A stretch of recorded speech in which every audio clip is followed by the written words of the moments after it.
Hey everyone, Tony Juncourt here, coming from my living room. The baby is asleep.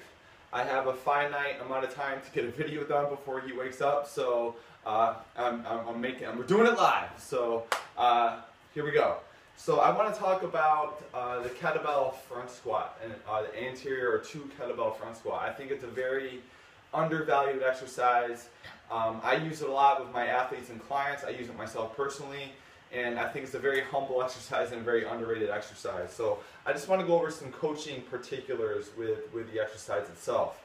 So number one is, because of the placement of the kettlebells and the shape of the kettlebells, it's going to be a really good core challenge, which is why I like it a lot. And it gets people to appreciate full body tension.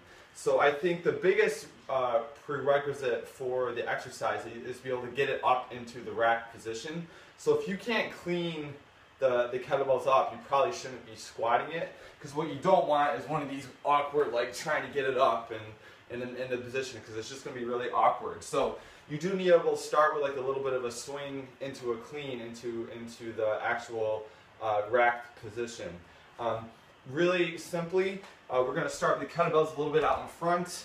We're going to tilt it towards us and get tension, so we're trying to melt the handles, and we're going to do a little swing into a little get up. So a big, or into the rack position, excuse me.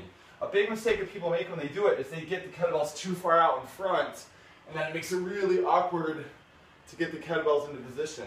So a nice cue that I learned from Jen Sinkler is, when you're doing the clean portion of the movement, is pretend like you're trying to zip the zipper of a sweatshirt. So when you do the clean, you want to keep the kettlebells close, get that triple extension, but also you're zipping the zipper and cleaning, keeping it close, and you're just going to do a little punch.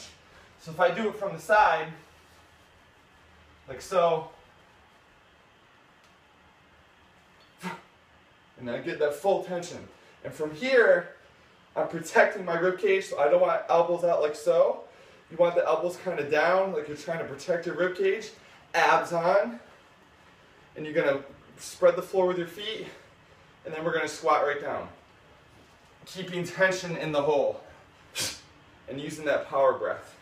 So that's just a quick tutorial on some of the coaching particulars. I think the exercise itself fixes a lot of stuff, because again, it really gets people to engage their core.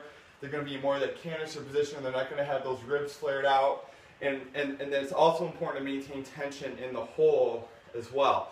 So I don't want to relax when I'm in that deep portion of the squat. So give that a try, read the article, and I think you guys will find a lot of value in the two kettlebell front squat.